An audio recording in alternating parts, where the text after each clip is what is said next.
This is Suit Up Sports. Suit Up Sports. Where opinions are as sharp as a tailored suit. No fluff, no gimmicks, just unfiltered, hard-hitting takes on sports and a whole lot more. It's time to suit up. Now here's your host, DJ the Suit Stout.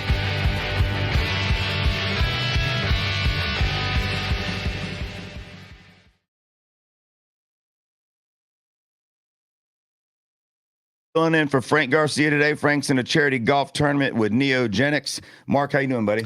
I'm good, man. Thank you for having me back. I always enjoy chopping it up with you. Well, we got a lot to chop up. Yes, today. we do.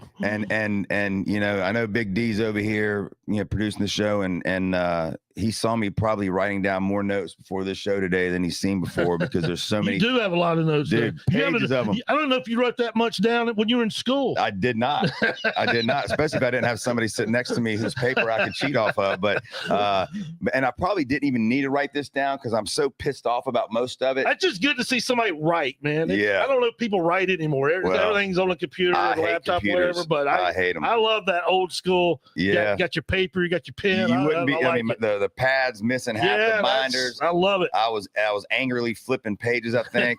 So we're going to start off today with a new segment called "To Slow My Roll" or "To Not Slow My Roll." So I'm going to tell you things that I'm either happy about or mad about, and you're going to tell me, whoa, you're way wrong, slow your roll. Okay. Or you're going to say, no, I agree with you, don't slow your roll, you're right on target, all right? I like it, let's go. And we're going to start off with, and we're going to jump around, right? Because I kind of wrote these down as they came out of my angerness or my happiness, right? A lot more anger than happy. I know the teams that you root for. You have a lot to be angry about this weekend. I haven't had a win yet this year in college or pro. And my baseball team is slowly losing their wild card lead. So yeah, sports right now and me are not getting along very well. So we're going to start off to slow my roll or not slow my roll with our boy number 17, Xavier Legette. Enough. I can't stand watching this dude play anymore. Now, yesterday, 8 targets, -2 yards. I think it's the first time in NFL history that's ever happened. Unfortunately, this Panther team under Dave Canales and Tepper have done a really good job of doing things that have never happened in the NFL. Unfortunately, they're all bad. And Xavier Legette, they trade up in the first round to get him. Yep. And seems like he's got all the tools in the world. But week in and week out, the dude doesn't make plays. We had the play last week when he didn't get his feet in bounds, when he had plenty of time to do it, just totally unaware of where he was on the field. We saw the drops last year, but we kind of all washed that away to being a rookie, and he had a wrist injury. And then yesterday, first of all, I want to say this. A lot of those targets he couldn't have caught. Like, a lot of those targets weren't good passes or the defender made a good play. So I want to make sure I say that. But it's the other things you see him doing, like blocking and running the wrong routes or just looking lackadaisical. Yeah, and you bring that up. We saw that at the end of the half, him. And I know they weren't in a hurry. I know that's another thing. That's on the list. You want to talk about. That's on the damn list. It's kind of, he was lackadaisical trying to get to the line of scrimmage. I'm like, show some urgency, man. Yeah, that's on the list too when we get to the end of the half. But Xavier Legette, I'm done with him. I mean, I know there's potential there, but at some point in time, they benched Bryce Young last year after 2 awful games. And Legette's off to 2 awful games. We got receivers on this team who seem to show flashes, like Bryson Tremaine, who they got from the Redskins practice squad. Dude, 6'4", made a heck of a catch yesterday. Yeah. I'd love to see more of him. Jimmy Horn Jr. hasn't been activated yet. He brings a dimension of speed. He also can add to our kickoff and punt returns, which have been non-existent. Etienne showed. I like Etienne, but he's shown some flashes, but he's not Jimmy Horn when it comes to that just breakaway speed and elusiveness. So enough of Xavier Legette. I'm done with him. Start giving his reps to some of these other guys. When Coker comes back, obviously that's going to make it even more interesting. But slow my roll on that, or am I right on? The thing you brought up there at the end of that statement is why I'm going to tell you to slow your roll for right now, and that's Jalen Coker. Yeah. Once he comes back, we can have this discussion, and I'm probably 100% with you. Yeah. I just think right now, I don't know if you can bench him. You mentioned Tremaine, big catch there across the middle yesterday. I think everybody seems to like him. I guess I'm willing to give XL a little bit more time, but when Coker comes back, and if this continues, this discussion probably not only needs to happen, what needs to happen is him not getting reps anymore or him not dressing on a Sunday. I'm with you. Send him a message and see if it wakes him up, because right now, when you have a first-round pick in the NFL and you miss on it, it literally can set you back years. And what really kills me about the Xavier Legette pick was Ladd McConkey was sitting there. Oh, don't 3 get me picks started. later. Yes. And everybody knew that was Ladd going to be the explosive player that Xavier could possibly be? No. But was McConkey going to get open and catch everything thrown to him and depend on him? Hell yeah. And what has he done? That. Yep. I think he's wide receiver number 1. No doubt. Justin Herbert. No doubt. Not even a question. I think he's got a streak of like 9 games with at least 50 to 60 yards receiving, 7 or 8 catches. You'll see him tonight. You'll see him tonight. He'll put on another show probably. Yeah. So, all right, I can go with that. We'll give him a couple more. Slow it for now. But I'm on the path with you, but right now I'm going to say slow your roll. All right, this one. So, going into the offseason, going into preseason, through free agency, through the draft, everybody knew that the Panthers linebacking core was awful. And even if Jewell was healthy and was able to play, it still was shaky at best. Mm-hmm. And we do nothing except bring in Roseboom, who, yes, he had a hell of a year making tackles last year, but he also had a great defense around him in the Rams. I think that Trevin Wallace and Roseboom are the 2 worst linebackers in the NFL by far. I don't think it's close. They can't cover anybody. Trevin Wallace, it seems every time you see him on a play, he's chasing somebody.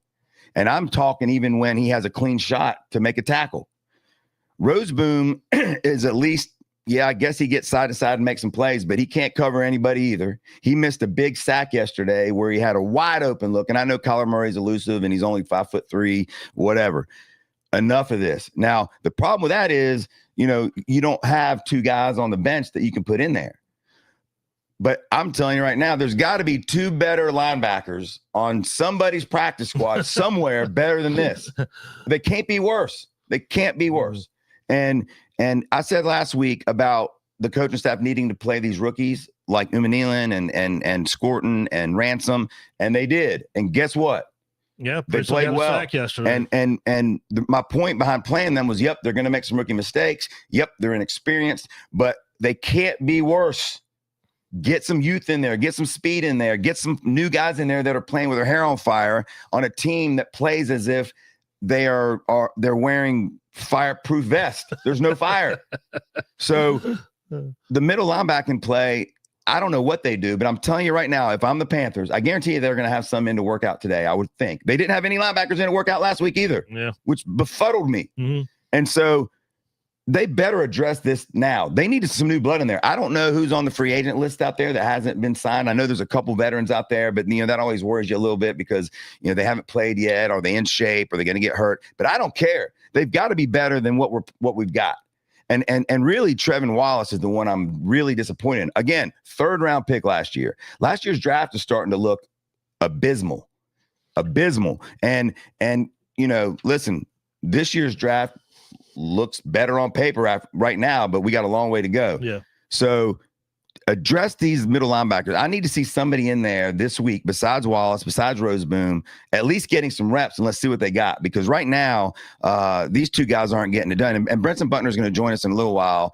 Former NFL player, great coach, one of the smartest football guys I know. So I can't wait to see his thoughts on this. But slow my roll or keep on that path. I'm with you as far as kicking the tires on some other guys, DJ. I mean, these guys you mentioned, Wallace and Roseboom, they haven't shown you any reason not to go out and look around, but you hit it when you first started. This goes back to not addressing this position in the offseason like it should have been. It's funny. We were talking before the show started. We were talking about the Braves.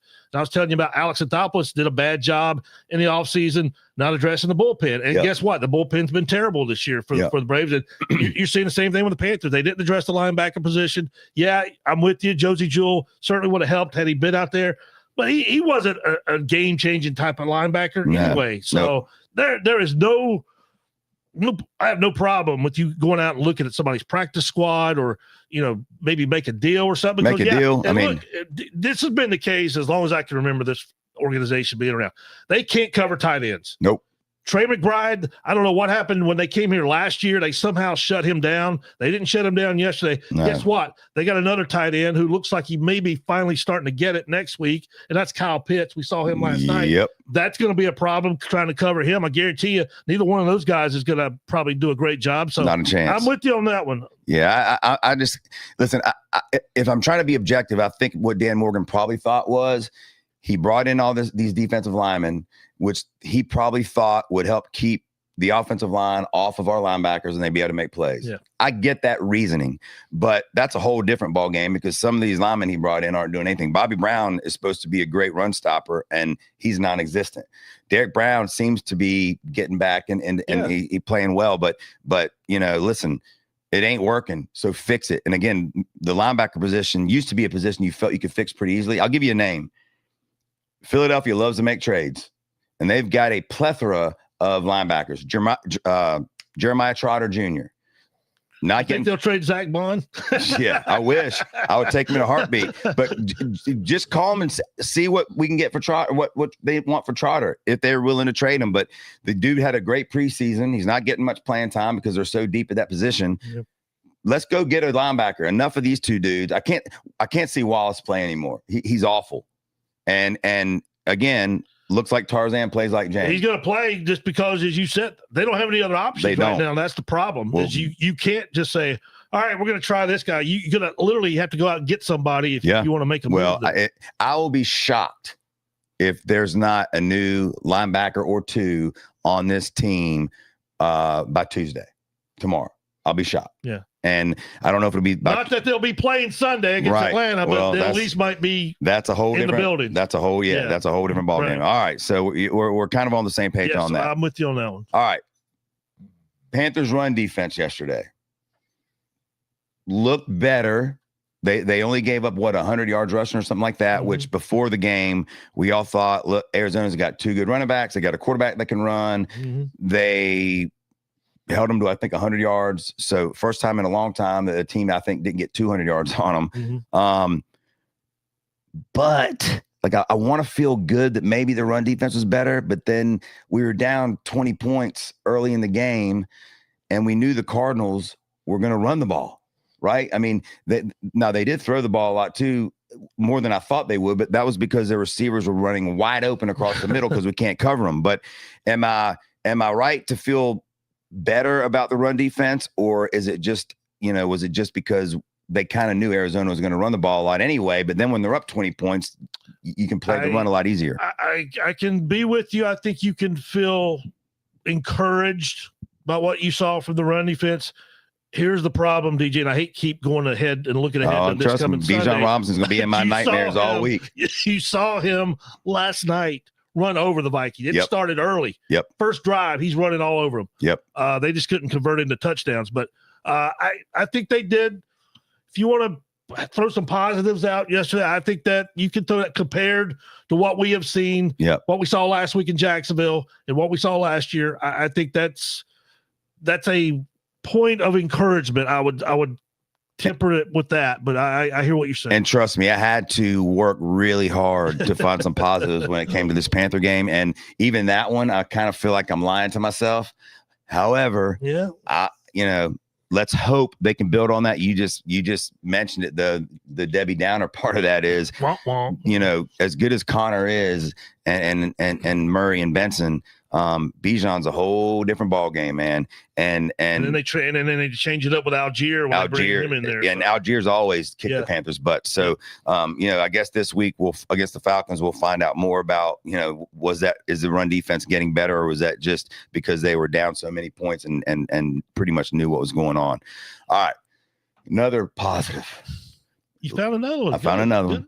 Last week, I was telling Frank, and we argued about this, and shocker, right? Can't believe it. That the Panthers had to get these young guys in the game, and I was speaking mainly about Umanilin, Scorton, and Ransom. Right. Well, guess what?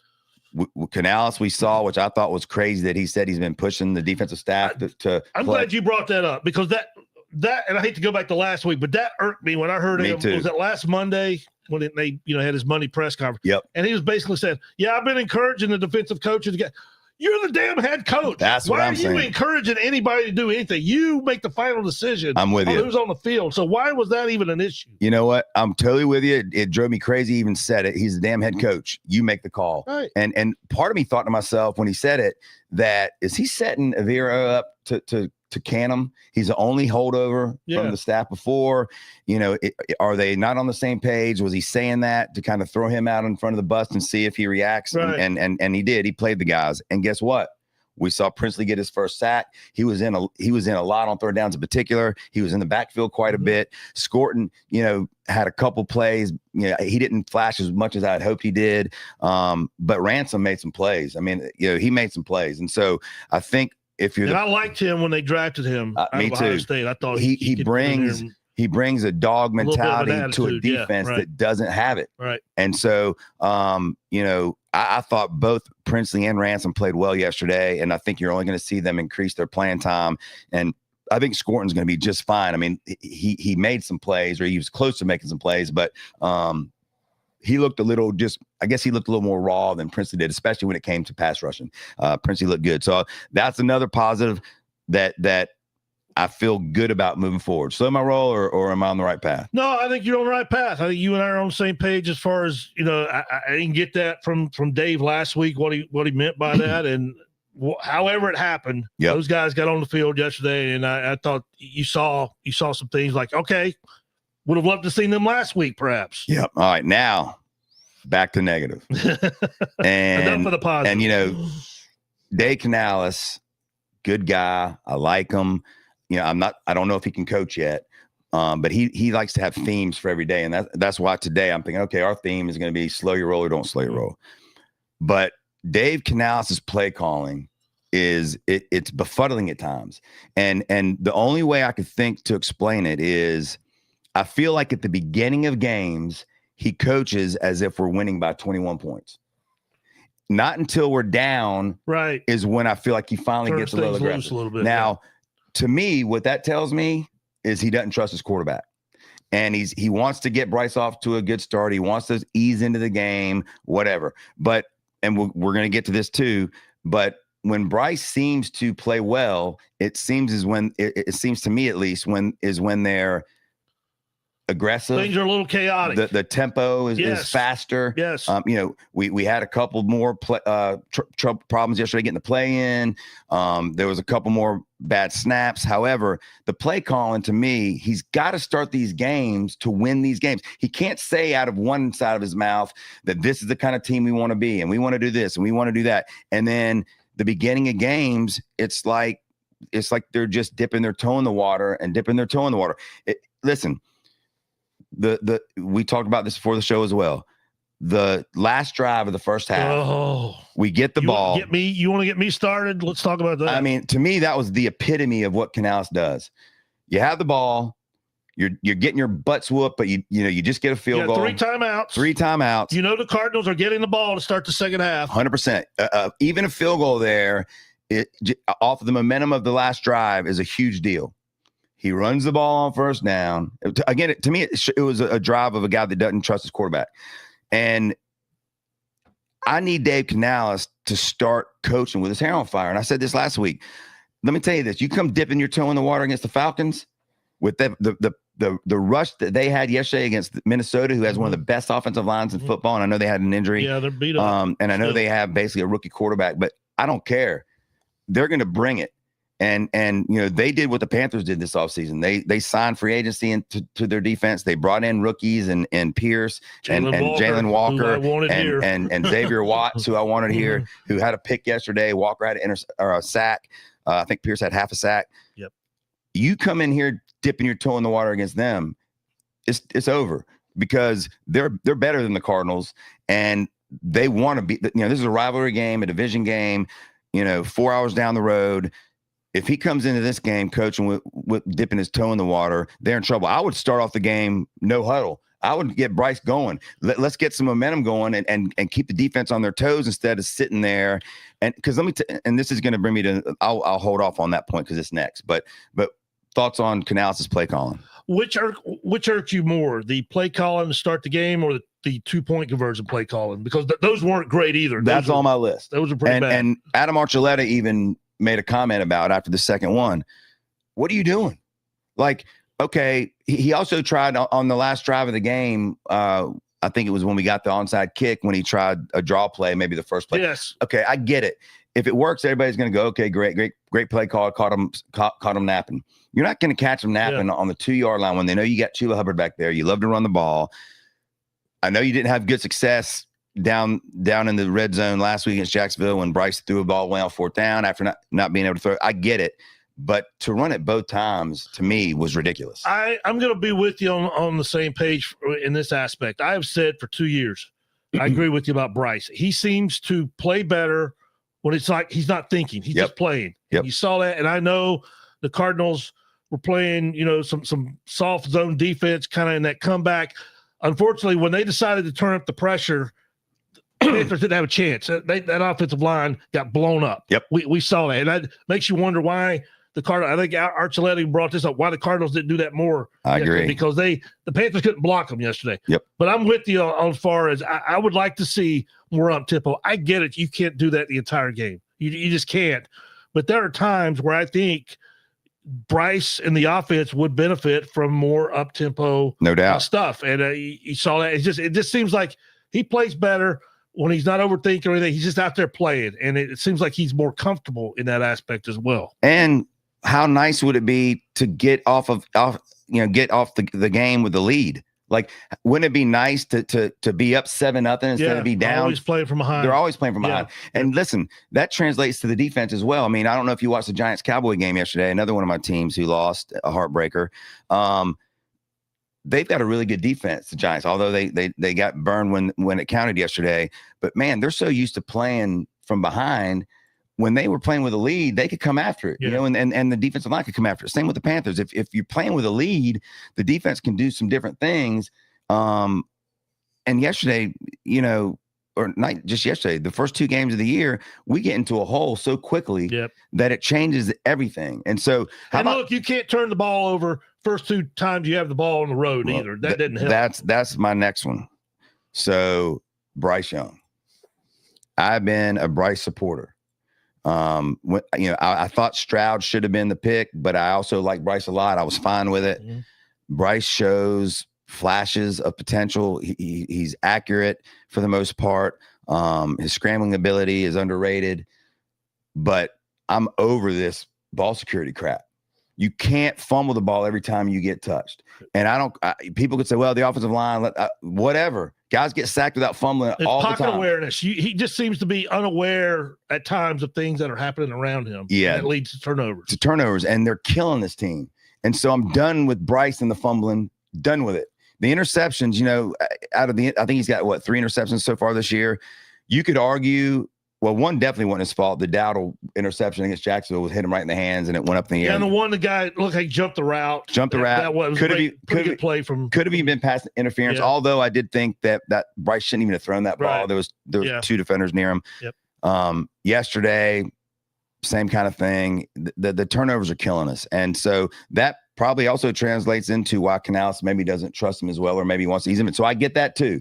But enough. Listen, if Bryce Young doesn't turn out to be the quarterback that we need him to be, this franchise, you think we're at the bottom now, it's over for a long time. Because guess what? There's no quarterbacks coming to save this team in this draft next year. There's not. I mean, you got Nussmeier out of LSU, who maybe could be good. Okay, Klubnik, who has disappointed so far. He's not a quarterback. Yeah. He shouldn't even be on their list.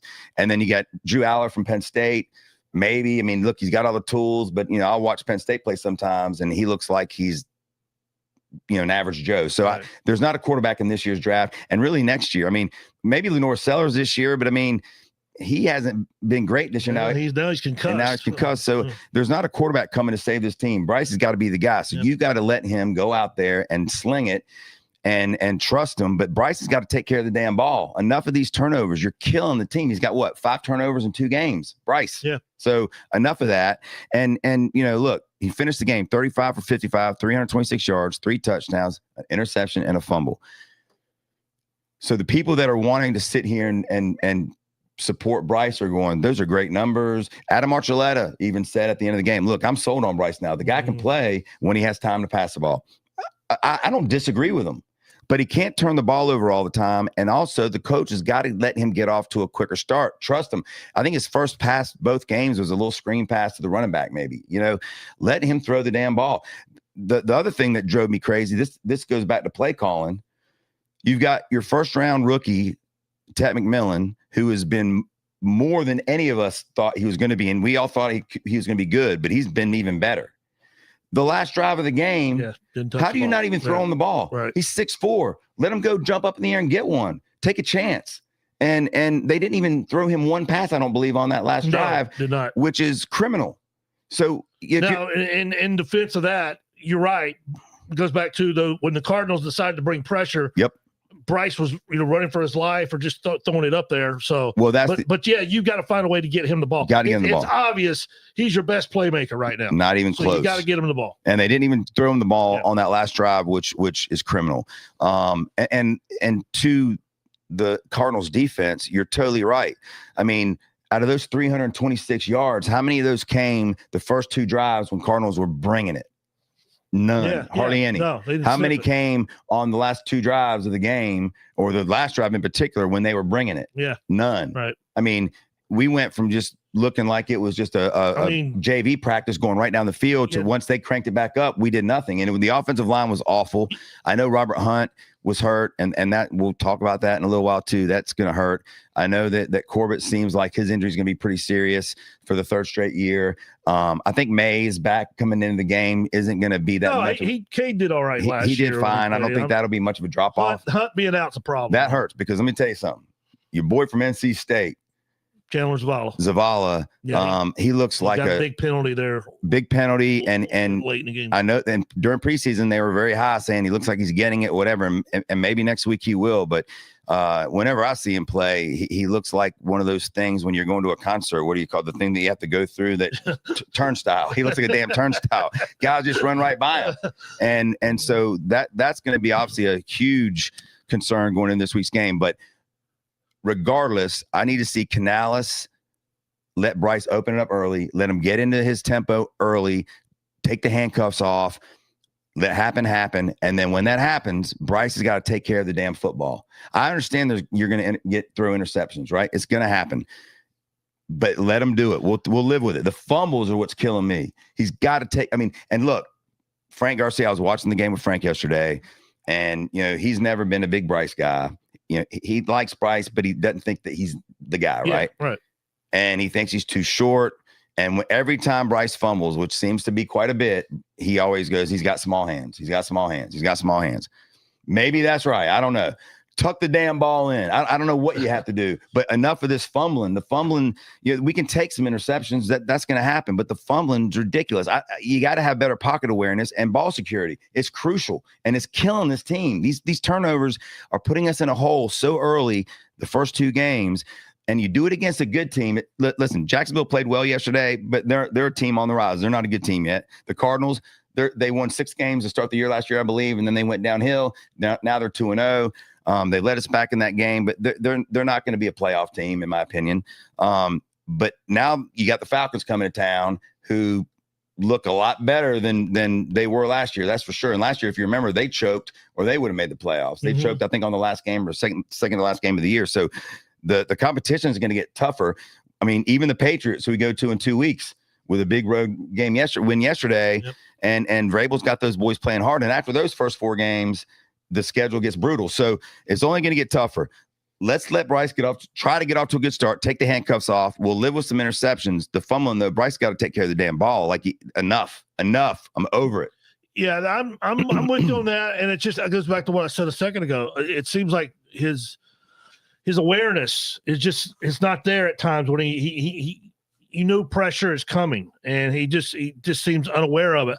I will go back to something that I heard Adam Archuleta say yesterday about Bryce. It was late in the game, and he's driving him down the field for what would have been a miraculous comeback. Yeah, talked about it's something you can build off of if you're Bryce Young. That bothered me because you're in year 3. I get it if that's Bryce's rookie season, maybe a comment like that. Yeah, okay, it's something you can build off of. Yeah. even last year, something you can build off of. You're in year 3 now. It's time to stop moral victories, and hey, hopefully we can build off of that. And I know a little bit ago we were trying to come up with positives of what we saw yesterday, but when it comes to Bryce Young, you need more than just, well, there's something he can build off of. You got to start winning some games, man. Yeah. This league is about winning football games. Yep. I don't care how you do it, just find a way to get it done. And unfortunately, more times than not so far, Bryce Young has not been able to do it. Is it all his fault? No. Nope. But the moral victories and the, hey, nice try, nice comeback and all that, that comes a point where that stuff doesn't matter. Yep. You just got to you got to do better. Don't put yourself in these positions where you're having to rally every week. Like you said, you playing from behind. Yep. On the road, it's almost impossible to come back. And you want to run the ball. You can't run the ball when you're down 20 points. Right. That's why I had to and that's why I threw the ball so much. You literally had to throw the ball almost every down like yesterday, except for the one draw play you mentioned there on that last drive. And listen, when you're playing with a lead, it allows you to run the ball. It allows you to take time off the clock. It allows you to try to establish a running game, which I think the Panthers would be able to do with Chuba and Dowdle, who I'm not sold on Dowdle either. That's a whole different ball game. But so I want to see against the Falcons. I want them to come out with their hair on fire. I want to be aggressive from the beginning. Canales has to stop this, dipping his toe in the water the first couple drives. And look, dipping the toe in the water, what has it got him? It's gotten him 3 interceptions and 2 fumbles. So maybe it goes back to DJ. Maybe it's you said it. His full trust in his quarterback. Yep. Does he fully trust Bryce Young to come out, start a game like you were? I don't think he does. And listen, Bryce hasn't given him the reason to, but like I said with these young players, why they should get more playing time. Okay, coming out with your slow game plan hasn't worked. So why don't you come out with an aggressive game plan? What's going to happen? Bryce going to throw an interception? Okay, he did it. He's done that already the first 2 games when you didn't do it. Come out with your hair on fire. Teams are sitting back licking their chops. They know that we're going to come out with a conservative game plan. Bryce is going to throw a screen pass to the running back. He's going to throw maybe a little something outside. Tett's going to get his 1 catch, and then they're going to run the ball, whatever. Enough. Let's be aggressive from the beginning, and let's try to play with a lead for the first time this year, as opposed to did we have a lead against Jacksonville? Were we up 3-0 maybe to start the game? No, I thought they kicked the field goal. I think we tied it at 3. So I don't think they ever had the lead. Let's see what happens if we can play with the lead. All right, moving on. Slow my roll or don't slow my roll. The officiating in football, NFL and college, is freaking awful. Awful. First of all, way too many flags. I mean, it's insane. I watched the Giants Cowboy game. Giants had more flags yesterday than they've had in 50 years. Your boy on the offensive line, he got 4 on the one play, went over to the sideline and just lost his mind. If that guy's not cut today, I'll be shocked. He had 5 penalties, I believe, in the first 10 plays of the game. And one of them, he tried to throw a right hook that was better than any punch in the Canales-Crawford fight the other night. Right. But there's way too many flags. You know, Frank always says you can call holding on every play. Panthers had the benefit of a lot of calls yesterday. They did, but they also had a couple. I mean, they called that holding on I forget one of the plays where we barely had the guy's shirt, shouldn't have been called. But the officiates off of college football. I'm a Notre Dame fan. Everybody knows that. You're a Notre Dame fan. Well, yeah, not as much as I used to be, but you have a right to be angry on that last play of the game. Guy got tackled. He got tackled. It wasn't a hold. It was a tackle, and that obviously turned out to be the game-winning touchdown. And again, that wasn't why Notre Dame lost the game. I mean, they also dropped 3 or 4 interceptions right in their hands. Their defense was a sieve, just like it was week 1 with Miami. CJ Carr looked. I think he's going to be just fine. I think their offense will be fine. But that call again, how do you make? How do you throw the flag 20 times a game on these little crazy bullshit crap holds, and then the dude gets tackled in the middle of the field? Yep. And you don't call it? Ridiculous. The officiating is ridiculous. The NFL needs to tell these refs, look, let these guys play a little more. It's already bad enough that you can't tackle hard anymore, and you have to lollygag. And there was two penalties. One of the Panthers benefited from where one was against the Giants where they sacked the quarterback. Oh, it's the weight thing where his weight's fall. What's the guy supposed to do? He's supposed to be from the Matrix and somehow not fall on the guy? In the Cardinal game, he didn't even land on Bryce. I don't know what they called. I was happy they called it, but the refs got to get out of the way. People aren't spending all this money or spending 4 hours on a Sunday or a Saturday watching their team play to watch refs throw flag after flag after flag after flag after flag after flag. It's ridiculous. If it's egregious, call it. If it's not, let it go. Let these guys play. I think the thing that burns me up, and we could certainly talk about this in baseball with a home plate umpire, is just be consistent. Establish what you're going to do, but be consistent. Don't change it up. And I know we get into these discussions all the time. Well, you can't make that call in the fourth quarter. You can make it in the first quarter. Well, if you made it in the first quarter, you got to make it in the fourth quarter. That bothers me more than, missing the call. Is just be consistent. Yeah. And I guess if you've been flag happy all day, you're going to keep throwing the flag. But it gets to a point. This thing about the weight and you're sacking the quarterback, and just because you fall on them, they got to throw a flag. They got to get rid of that. Yeah. I think Clay Matthews was the first one a few years ago for the Packers. They called that on, and that's where it started. It's almost like with the Calvin Johnson catch, no catch. That's where the football move came into play when catching the ball. And that's right now, that one bothers me a lot, is the weight. Guy sacking the quarterback, and somehow, that's a flag. But I don't know what the guy's supposed to do. No, I mean, if they're grabbing the guy and slamming him, okay, I get it. Flag. But if they're just making a tackle and land on the guy, it's football. Yeah, what's he supposed to do? What's he supposed to do? Right. So the refs need to get out of the way, man. The NFL is such a good product, and we can pick it apart all we want, but we're not watching these games to watch 30 flags fly. We're not watching it. Agreed. If it's egregious, call it. If it's not, get out of the damn way. All right. Whew, I need a breath. Now I'm going to rattle off 4 or 5 college teams, and I'm going to give you my prediction as to where they're going to finish the year. Okay. All right. You're going to tell me slow my roll or not. Okay. All right. We'll start with Notre Dame, since we just talked about that game. Notre Dame wins out the rest of the games, and they make the playoffs. They have two tough games. I mean, they've got some tough games, but the 2 big ones are going to be at Arkansas in 2 weeks. Arkansas is good. They can score. They got a daggone good offense. They got a really good quarterback. So that's going to be one hurdle they'll have to get over. And then at home against Southern Cal, which, we've had their number recently, but early in the season against no competition, Southern Cal seems to be like they're going to be a solid team.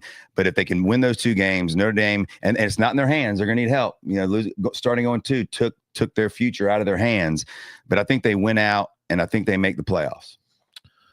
So you're telling me my Wolfpack does not have a chance? They're on my list. South Bend and upset. They're on the teams that they're next. Matter of fact, I'm gonna say slow your roll, because I just haven't seen in 2 games a reason to make me think they can run the table. I'll say this, though. You said they need help. I don't know if they need help. They're Notre Dame. It's true. If they run the table, they're going to get in. You know that. You would think so.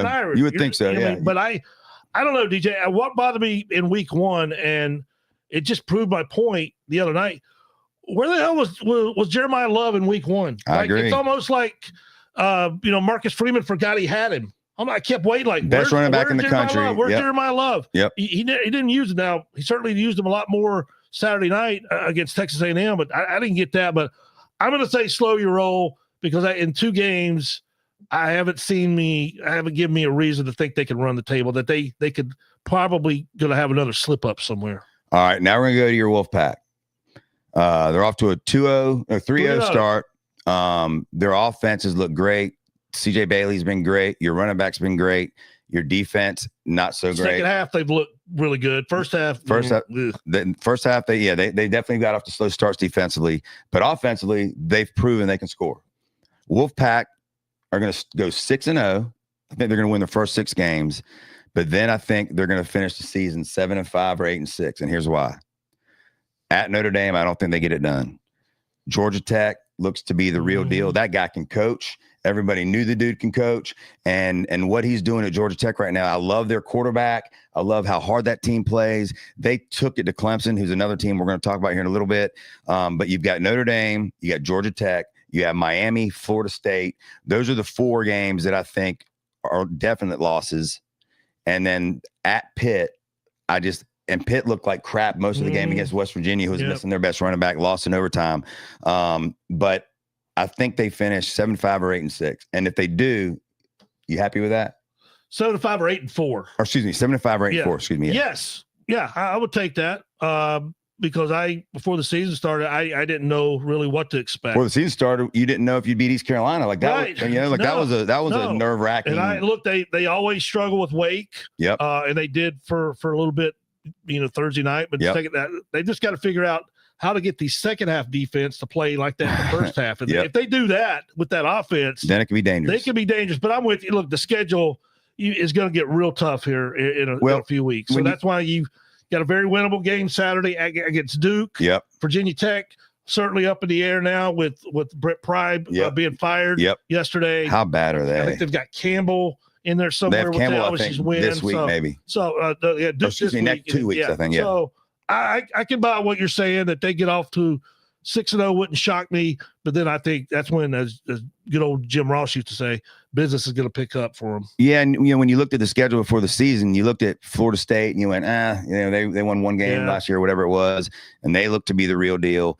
Miami, you knew definitely was better, but we didn't know they were going to be this good. They laid it on South Florida, which we knew that South Florida run was probably going to come to an end. And then Georgia Tech. I mean, listen, and I'm not saying they can't win some of those games. They certainly could definitely win some of those games. But they probably won't be favored in those games, right? You would think. And I would think that those are the tough ones. It's funny. The 1 year that Clemson looks like they might be vulnerable, State doesn't get them this year. Exactly. And for the first time in forever, I can remember State and Clemson not playing. And Clemson's not on my list. Clemson's not next on my list, but I'm going to go ahead and jump to him since you just brought him up. I've got a lot of buddies that are Clemson fans. I was with some Clemson guys that I didn't know at my buddy Justin Goff's house on Saturday watching some of the LSU game, and they were obviously, coming off that loss on the last field goal. They weren't happy. And so it was interesting to hear their thoughts and on the team and what's going on. But here's the deal with Clemson. Let's just be real. First of all, Klubnik cannot play. He's not a good quarterback. He's not what they said he was going to be, and he's not what Dabo thought he was going to be and wants him to be. The dude doesn't make enough big plays when they need it. He makes boneheaded plays when they don't need it. And he's not the only reason. Listen, the other thing about Clemson is this. Everybody wants to talk about that defensive line and how they've got 3 NFL players, and they will all be NFL players, but it isn't like they're freaking knocking it out of the park right now. Isn't it funny, the top 2 quarterbacks that people looked at coming into this year, talking Heisman, right now, I don't even know if they'd get invited. They wouldn't get invited to New York. And that's Arch Manning, who got booed at home. We're going to talk about him too, yep. And Kate Klubnik, who has certainly struggled so far. Yep. But yeah, Clemson's, and I heard E.J. Manuel say this morning, the only thing Clemson has going for them is they play in the ACC. And if they can just somehow find a way to get it turned around and make it to Charlotte for the ACC championship, believe it or not, they still have a chance to get in the playoff. We saw it last year. Yep. But man, right now it is hard to fathom that they're going to find it, because I think I looked at some of the schedule the other day. It's not terrible, but there's some games on there you're like, I don't know. Well, here's my deal, Clemson. They're done. They're not even going to make a bowl game. And I would tell you to slow your roll now. All right, here's my reason. They're 0-2. Or excuse me, 1-2. Well, they could easily be 0-3. No doubt. If not, down 16-3 at home to Troy. Yep, and they came back and won that game. Yeah. But Troy's certainly not a world beater, and they're not as good as a lot of the teams that Clemson has left. So they're 1-2. They're not. I think they lose to SMU. They could win that game, but what I've seen so far, SMU lose to somebody. They lost to Baylor in overtime 2 weeks ago. They lost to somebody this weekend, I thought, or they were losing to somebody they probably shouldn't have been losing to, but whatever. Yeah, well, maybe they did. I think they could lose SMU. Yeah. Florida State loss, at Louisville loss. Again, they could win SMU Louisville. I'm just saying they're going to lose them with what I've seen. Okay. And then they finished with South Carolina, and South Carolina again they got their butts whooped, and Sellers out early with a concussion, which I still don't understand how that wasn't a targeting call in this day and age. Ridiculous, but doesn't matter. Vandy took it to him. So Clemson's got their work cut out for them to even get the 6-7 wins, in my opinion. We'll see what happens. And then I was going to talk UNC Charlotte because I think they won their only game of the year yesterday or Saturday. I don't think they win again. And then Tar Heels, I think they're going to get better as the year goes on. But they still play Central Florida this week, Clemson, Syracuse, NC State, and Duke. So I think they can get to 7 wins, maybe 8. If I think Belichick's teams will improve. But right now we got Brentson Buckner joining us. We're going to put the headphones on here in a second. Buck, how you doing, buddy? I'm doing good. How y'all doing? Buck, I give you credit for wearing that hat today. I got to be all in. I was all in before the season started, so I can't switch up now. Well, I'm glad you just missed my rant on Clemson and how I think they may not even make a bowl game. Yeah, he's on him. Yeah, I'm done with missing a bowl I'm game. Done. Buck. Club that can't play. The defensive line that's supposed to be all NFL, not getting the job done. But Dabo's a great coach, and maybe he straightens it out. But yeah, props to you for. I'm not wearing any Notre Dame stuff today, so I got to give you props, man. How you been? Man, I've been good, man. Just struggling with this Clemson season, man. And I drank the Kool-Aid earlier in the year. I was believing what I saw. All the talent coming back, and it just has not proven to be out there on the field. And they're getting beat. At the end of the day, you got to look at the scoreboard. I don't take no solace in, it came down to the last snap against LSU. No, you lost. Yeah. Down to Georgia Tech, and with I think I heard Mark and you both say with defense full of stars up front, and you can't get a stop against Georgia Tech. And nothing against Georgia Tech. I actually like King as the quarterback. They run the offense well, but you would think with those type caliber players in your front 7, you can get a stop, and they can't do it. And being down 16-0 to Troy, I almost threw up in my mouth. Nothing against Troy. Troy had a lot of guys from the transfer portal that were Power 4 guys, and they're down there playing. But come on, you're Clemson. You got national championship aspirations, and it's just not showing up right now. Buck, how troubling has it been to see them really? You could make the case in all 3 games. They've been out physicaled, and that to me is a red flag. If I'm a Clemson fan, like that can't happen. It can't happen. And being a trench guy, I'm a trench warrior. You got to embrace that culture. Physicality is something that you got to practice. It's got to become your culture. And right now, it looks like Clemson doesn't want one part of that. They still want to be a finesse team, and people are not going to come finesse you because now they play into your hands, Clemson. You're going to have the 4-2 guys or 4-3 guys because you get the best of the best when it comes to recruits. People are going to make it a fist fight and really test your manhood, and they're not standing up to it right now. Defensive line-wise, I've been underwhelmed by how they've played. Peter Woods is supposed to be a top 10 draft pick. I like the guy. He got all the measurables. But he hadn't showed up since ACC Media Day. Yep. DJ Parker, who is supposed to be the premier pass rusher, he's getting outplayed by the one guy you got at the portal from Purdue. And, that guy's playing like you would think Parker would play. And I've been saying this for years. And, Clemson gets the best of the best when it comes to position. If you look at every NFL draft, when was the last time that Clemson had an offensive lineman that was drafted high? And you get 4 and 5 stars. So that's what to say about your development. There are great players when they get there, but why haven't they took the next step to the next level? And that's where they lose. They're losing that. They're losing the trenches. Yeah, I agree. How much do they miss Williams right now with him being out for Cade Klubnik? I think they miss him a lot because he's the one wide receiver that can get open versus anybody. And that's another thing. I don't see the creativity on the offensive side. Yep. It's a lot of teams that don't have the talent Clemson have, but the creativity to find the matchups, to be innovative in how you get your guys open. And if you take one guy away from your offense, you can't get everybody else open. What does that say about your offensive play calling? Exactly. And I was with some Clemson guys this weekend, and I even asked them, how much, they've lost their coordinators over the years. They lose Vrabel to Oklahoma. Venables. They lose Venables, and so they've had some turnover with both coordinators, and I'm sure that hurts. But when you have a coach like Dabo, who, one of the best coaches of college football, you would think that wouldn't hurt as much as it seems to have hurt. And maybe it is a culture thing and an attitude thing. Venables was certainly that. There's no doubt about it. I mean, those defensive guys loved him. They played with their hair on fire. He was always, you had to hold him back from getting thrown out of the game. He's always yelling and screaming. So that maybe has taken a toll as well. And again, maybe Dabo gets it figured out. He is a great coach. I think Klubnik not being the quarterback that everybody thought he was going to be is definitely hurting them as well from an offensive standpoint. I think that there's probably things they thought they could do with him that he's not doing. Yes, I've talked to pro quarterback coaches and pro offensive coordinators, and what they haven't seen even since Deshaun Watson left, you don't see a lot of scheming by Clemson offense. You don't see a lot of pass route combination, opposite high-low, 9-7-3s where the quarterback has to scan the field and read. It's so one-sided, RPO slant, RPO flat, wide receiver screen. Everything is like, to quote one of the offensive coordinators I talked to in the NFL, it's high schoolish. Mm-hmm. You know, when Deshaun Watson was there, they ran concepts where he read the field 1, 2, 3, 4, 3, 2, 1, go back, find the open guy. Even when Trevor was there, but Trevor was blessed to have 6'5" wide receivers, and he was a super talent himself, and probably arguably played with the most talented Clemson defense. His thing was more high school, but they were better than everybody.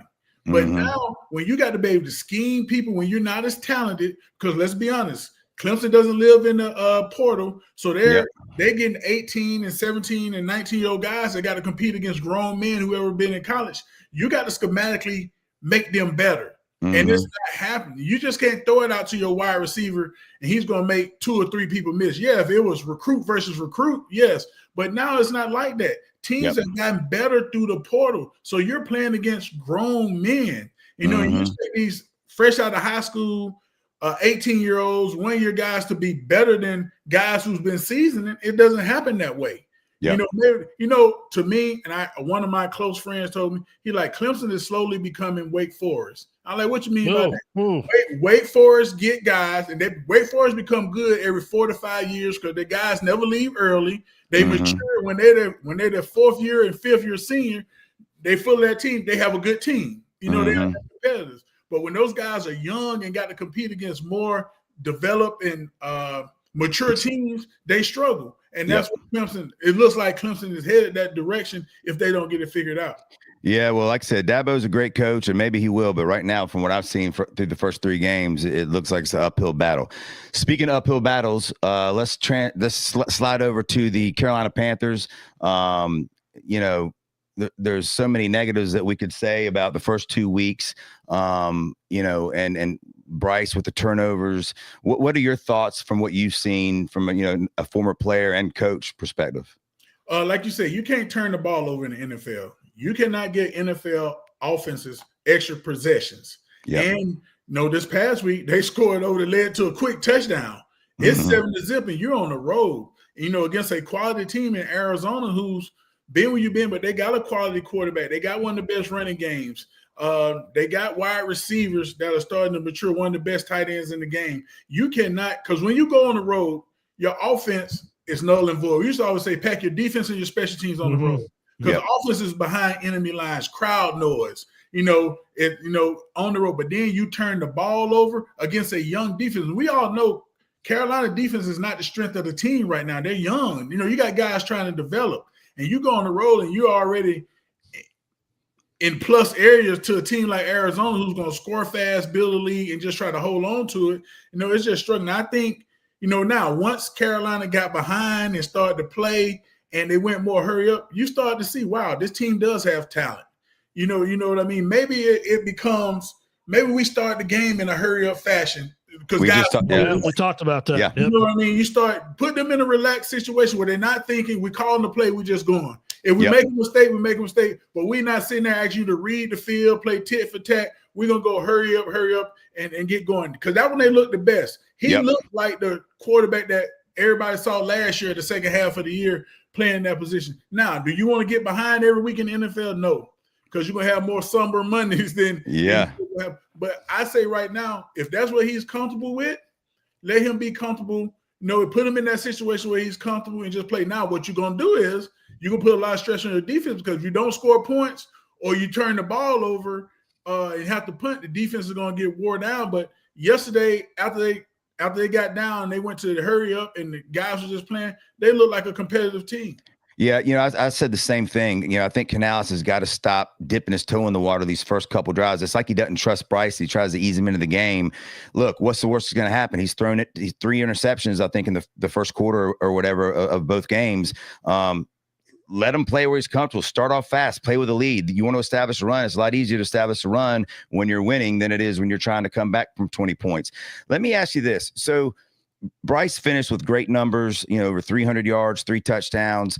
But Mark and I were talking about how, a lot of that came when Arizona wasn't bringing it. So the first 2 drives of the game, when we had the fumble and the interception, Arizona was, bringing it. They were putting pressure. They were coming after them. And then once they get out to that big lead, they were rushing 4. They were playing, a softer zone or whatever. How much credit do we give to the offense and Bryce for the numbers he put up after that? Because in the last drive of the game, Arizona started bringing it again and we didn't do anything. So how much can we take from that? Or how much does the fact that Arizona got off to such a big lead and kind of played a softer defense? Well, I give him credit because he still had to go out there and compete against those guys, and so you never want to take that away from him because he still was playing against a professional team who's trying to take his head off every snap. Yeah. But I'm with you. You know what I'm saying? You got to start off fast. You got to find a way to start off fast, and I don't believe in inflating numbers. You know what I mean? I just don't believe in that because they all professional football players. You don't think players Campbell wanted to get more sacks earlier? We're going to rush forward. We're going to play coverage. The pass rush probably asking for that. Yeah. But, Carolina did a good job. But right now, we just see they're vulnerable against these exotic blitzes. Yeah. These things are coming in there happening fast, and it's putting a lot of stress on the quarterback. I think it's a good building block because what I saw a team that didn't quit. They could have quit yesterday on that game. They could have said, hey, we're out of it. We're on the road. We're getting mad. They kept on playing. And when you have a team that's young like this and you're trying to find your way, you got to find a building block. Like I said, not to seek comfort. Hey, man, if it means we got to – when we go to the locker room, we down 21-0. That's our mindset. We down 21-0. Defense, you got to play with your hair on fire. Offense, we got to make up 21 points. You got to find something psychologically that can help them get to that point where they get in that zone where they're just playing and not reacting. Yeah. Buck, you bring that up about building block, and I was going to ask you about this, but you went ahead and went there. Adam Archuleta brought it up. I think it was on the last drive or the drive the Panthers scored the touchdown, and then they kicked the onside kick. But he said, hey, this is a building block for Bryce Young. That kind of stopped me because I'm like, all right, if Bryce is in a rookie year, I can certainly give you that. Something like that's a building block to come back from being way behind. Even last year, I could give you that. We're talking year 3 now for Bryce Young, though. At what point does that stop? And you're like, dude, you got to find a way to win games now. We're not about moral victories. We're not about patting you on the back. Hey, Bryce, way to hang in there. Great comeback. This is a win or lose business. You are paid to win football games. And unfortunately, right now, and again, not entirely his fault, but he has lost more than he's won. Yes, you're right about that. You got to take the training wheels off. You find some pluses out of that to build because it's a long season. Nobody's going to save you. The commissioner of the league not going to say, well, Carolina's struggling right now. We're not going to play the rest of the schedule. Yeah. There's no JV teams out there. You know what I mean? Here come the Falcons with Bijan Robinson, who just ran over the Vikings last night. But, I think he got to take it upon himself. He shouldn't want those pats on the back. He got to stand up and say, hey, man, I'm here to win games. I'm a professional quarterback. We're here to win games. And that's what we get judged on. This is a production-oriented business. And as a team, the production means did I win or did I lose? And so now in year 3, you got to go. You got your roster together. You got two first-round wide receivers, big bodies. You got Hunter Renfrow, who I thought showed what he does yesterday. Yep. He's going to be a comfort blanket for you in there. He's going to be you got a hell of a running game. I love Carolina's running game. It's old school smash mouth when they get it going. They're going to run 22 and 23 double, and they're just going to tell you where the ball coming, and our backs are going to find a hole. But you can't run the ball if you get behind like they've done the last 2 weeks. When you're on the road, offense, you cannot put your defense. That was a +7 on the offense. You know, I've been arguing this all the time. When you turn over the ball and it down that close to the end zone, those points should go to the offense, not against the defense. Yeah. Because defense, you're taught to defend every blade of grass, but come on now, on the road against an offense like that, who's going to be hyped, they're 1-0. You don't want to start like that. And you're right, Mark. I'm with you. No, we don't want no more victories. We have to win, and you only got to win by 1 point. But I'm not a guy. I learned in my coaching career, it's no pretty loss and no ugly wins. Just give me a win. I got to win by 1 point. I don't care how I look. We have 100 turnovers, but I got one more point than you got on that board. Then I'm happy. We on to the next week, and that's what Carolina have to do now. They got to fight for that one victory, and then you build on that. Atlanta this week. This is our Super Bowl. If I'm Carolina, you know, this is man. We go out back against what? Because guess what? The more and more we get those checks in that L columns, there's gonna be new helmets and names on the back of these jerseys. That's right. That's right. You know, then they start looking at coaching. You know, I've been a part of it. They start looking at coaching where you're not coaching them right. And to defend the coaches coach to win every week. But our hands are tied behind our back come Sunday. Yeah. You know what I mean? Every play that we run, every defense we put is meant to stop the other team. Now it's execution by our guys. And that's the urgency in which they got to display, going on the rest of the season. But DJ is, I think, at his breaking point with Xavier Legette. He's ready to walk away. That was my next question. And I tried to temper him. I say, I don't know if you can do it right now, but when Jalen Coker comes back, and if Xavier Legette continues to play like he's playing, that's a discussion that needs to happen. When you've watched him, why has it not clicked for him yet? I don't know, because he has all the talent. And I heard Captain Munlin say this, dog, you're becoming a caricature. Yeah. Oh, you talk country, you eat coon, you in the videos, you ride horses, you do all that. But you get paid to play football, and it's not showing up on the field. I'm a fan. I like the kid. I think the kid is talented. I used to say he's a bigger, faster version of Moose when I see his body, his body-wise. But at the end of the day, you got to produce on the field. And if you're not producing, the thing that hurt me the most was week 1 when they kept on showing the clips of him not blocking these cornerbacks. Yeah. You're a big wide. You're supposed to be met. If you're not going to catch the ball, if you're not going to affect the game and catching the ball, which wide receivers love to do, how can you affect it? Be an imposing blocker. I'm going to go in here. I'm going to make sure my guy don't make the tackle. I'm going to eliminate your safety, your nickel, your defensive end, your linebacker, because Moose used to do it. I'm not getting no passes. I'm going to go take it out on these defenders. He's not doing that right now. And to me, I don't know the kid personally, but it's too much made about the things off the field for him. Yeah. You know what I mean? I ride horses. You know, I'm a country kid. I'm this. That's all fun and good when you're winning. Everybody want to hear those stories. But when you're losing, who gives a damn? Yeah. We want to see you play football. I don't care if you can't talk or you're the most proper person in the world.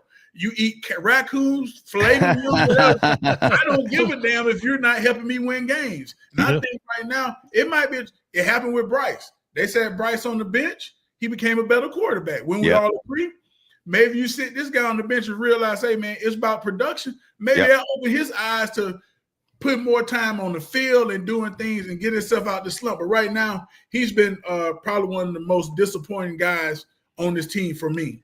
Yeah, and even yesterday they showed a couple other plays where he just seemed to be very lackadaisical, even at the end of the half, in the first half, even getting to the line of scrimmage when they're trying to hurry up, and he was kind of taking his time. So I agree with you. I think sitting his butt down, not even dressing him. I mean, look, you've got Bryson Tremaine, who they like a lot, 6'4", made a heck of a catch yesterday. Jimmy Horn Jr. on the practice squad. I mean, I don't know if he's ready or not either, but I know he brings an element of speed and elusiveness to the team. But I agree with you. Sit his ass down and let's see if he comes back and takes it more serious and focuses more on the football field. He can ride his horses and eat raccoon in the offseason and be in videos, whatever the hell else he's doing. A lot more of those opportunities will pop up too if he catches 8 touchdowns this year. You know what I'm saying? Exactly. And my thing is too, that's gonna have to come from Bryce. That's what the good quarterbacks do. Yeah. Hey, coach, he's not helping us right now. Get me somebody here that can help me. Yeah. I've seen Steve Young do it. I've seen Cordell Stewart do it. I've seen Boomer Esiason do it. I've seen quarterbacks go to the coach and tell him, and tell the player, I'm making this change. We're trying to win. Until you get on the level with us, you know what I mean? You can't help us right now. I need to do, and that's going to come with the maturity of Bryce. Now, I understand Bryce is a very quiet guy. He doesn't want to upset the apple cart, but somebody has to stand up in that room and call everybody's feet to the carpet. Yeah. And, Bryce, that's one of the things we talk about, Bryce, is he a good leader? Is he the guy that can put the team on his shoulders and do it? And doing something like that, I think, would make the other players, and you could relate to this, I can't, but I would think the guys in the locker room would gain more respect for Bryce if he did do something like that and say, okay, this is our guy. He just had the balls to go in there and tell the coaches that this guy's not getting it done right now. Let's put somebody else in there until he's ready to play. And then what that also does, it makes you elevate your game. Because if I call Mark out and say, DJ, Mark ain't doing what he's supposed to, guess whose spotlight goes on? It goes on me too. Yeah. Because my dishes are not clean too. So now that put pressure on me to elevate my game. And you need that in that locker room right now, because like they're searching for something. Right. They're searching for something to hang they hat on. And now it don't have to come from Bryce. Somebody on the defense Derek Brown could stand up. Hey, man, we out here fighting. Hey, it's some stuff I need to do better. But one thing you're not going to say about me, I'm not playing hard. And you can say that about Derek Brown. Do we do everything perfect? No. But you can't turn on that film and say he's not playing hard. He's not going 100%. And so it might have to come from the cornerback. Horn might have to stand up and say, hey, man, we got to pick it up.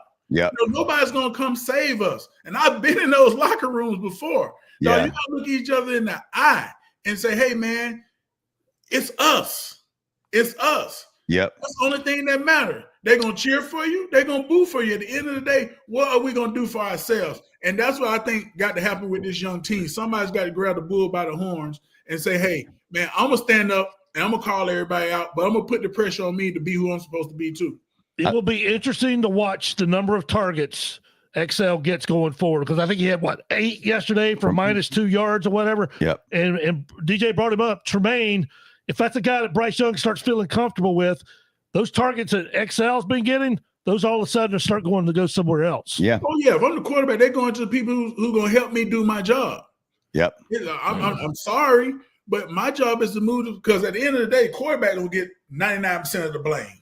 Mm-hmm. He's going to get all the credit when you win, but he's going to get the blame. But it's his job to put the team in a better chance to win. And if you're not productive, you're not catching the balls, you're not doing nothing with, I'm not going to waste them on you. I love you.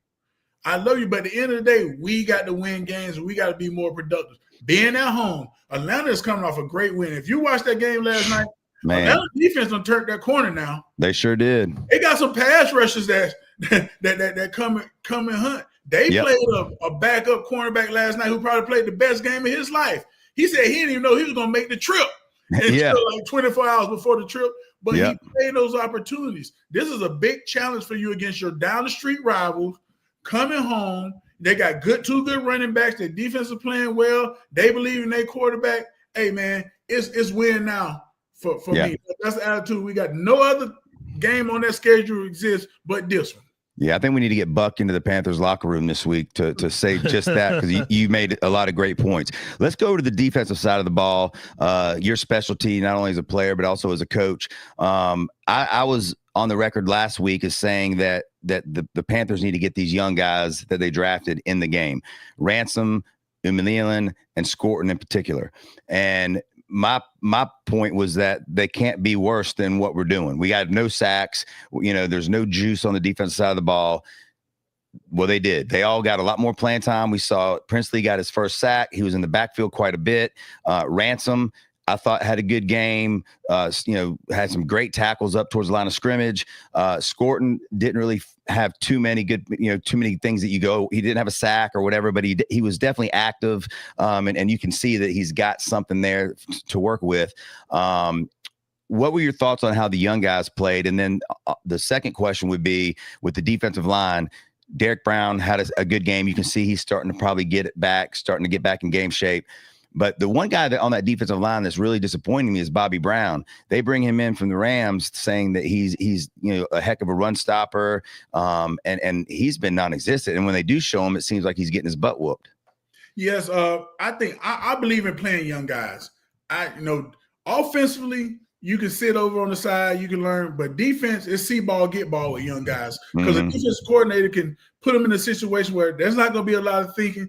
Just use your natural instinct. I've been watching Brentson since high school out in Arizona. He's from Tucson, Arizona. Okay. That guy's a football player.